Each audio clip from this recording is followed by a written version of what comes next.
Hello दोस्तों, कैसे हैं आप लोग। देखो, हम बात करेंगे मिलिट्री साइंस, सैन्य विज्ञान जो है उसका स्कोप कितना है, उसकी जो करियर है वो कहाँ कहाँ हम बना सकते हैं, किस किस तरीके से बना सकते हैं।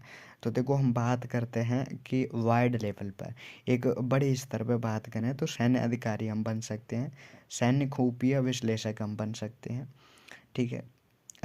डिफेंस कॉन्ट्रैक्टर हम बन सकते हैं, सैन्य लॉजिस्टिक विशेषज्ञ हम बन सकते हैं, रक्षा नीति विश्लेषक बन सकते हैं, सैन्य इतिहासकार बन सकते हैं, रक्षा के पत्रकार बन सकते हैं, जहां रक्षा की चीज़ों को हम बता सकते हैं, ठीक है। अंतर्राष्ट्रीय सुरक्षा सलाहकार बन सकते हैं, शैक्षणिक और अनुसंधान कर सकते हैं, ठीक है, उस फील्ड में जा सकते हैं। सरकारी एजेंसियों में अलग अलग तरीके की हम भूमिका निभा सकते हैं। आपदा प्रबंधन विशेषज्ञ हम बन सकते हैं। कोई भी आपदा आए उससे पहले हम एक किस तरीके से उसका निपटारा किया जा सकता है, कैसे उसकी रोकथाम की जा सकती है, उन सारी चीज़ों को सलाह दे सकते हैं। निजी सुरक्षा कंपनियों में भूमिका निभा सकते हैं हम, अलग अलग सुरक्षा से संबंधित या जोखिम वगैरह या जो भी हमने सीखा है उन सारी चीज़ों से। अंतरिक्ष संचालन विशेषज्ञ हम बन सकते हैं, साइबर सुरक्षा विश्लेषक बन सकते हैं, मानव संसाधन प्रबंधक हम बन सकते हैं, ठीक है। रक्षा उद्योगों में इंजीनियरिंग, ठीक है, इंजीनियर हम बन सकते हैं। अंतर्राष्ट्रीय संगठनों में भूमिका निभा सकते हैं, जैसे नाटो है या और जैसे संगठन है जो आप लोगों ने सुना होगा। अब बात कर लेते हैं कि जो हमने सोचा है इंडिया में अलग अलग जो हम लोग वो वाइड तक नहीं पहुंच पाते, हम लोग की जो सोच है नीचे रहती है कि हाँ भाई बस इतना बन जाए, इतना बहुत है। तो वहाँ हम देख लेते हैं, भारतीय सेना में जा सकते हैं। भारतीय सेना में जिसमें आर्मी हो, नेवी हो, एयरफोर्स हो, ठीक है, क्योंकि इसमें लिखा हुआ है सैन्य विज्ञान में विशेषज्ञता रखने वाले उम्मीदवार सैन्य अधिकारी के पदों के लिए आवेदन कर सकते हैं।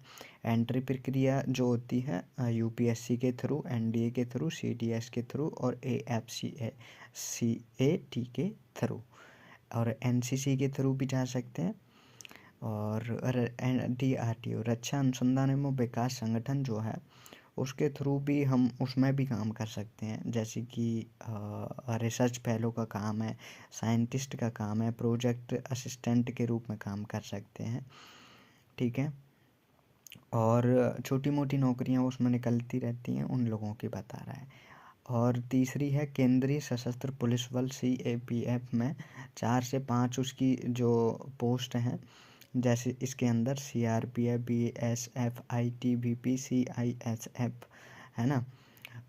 इनमें जा सकते हैं क्योंकि मिलिट्री साइंस ही इनमें अबाउट 40 से 50% आती है, बाकी अदर चीज़ें आती हैं, ठीक है। इनको असिस्टेंट कमांडेंट बोला जाता है। तो भर्ती प्रक्रिया UPSC CAPF की परीक्षा दे सकते हैं। शैक्षणिक क्षेत्र जो है शैक्षणिक क्षेत्र, हाँ, academies and military science professor lecturer बन सकते हैं, जैसे MA या PhD के बाद विश्वविद्यालय कॉलेजों में पढ़ा सकते हैं।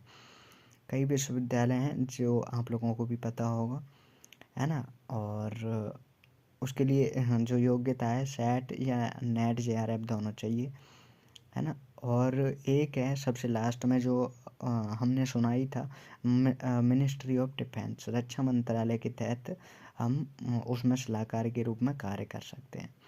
और ये जो है UPSC में भी हम जा सकते हैं, क्योंकि UPSC में भी मिलिट्री साइंस का स्कोप है, मिलिट्री साइंस उसमें काफ़ी आती है।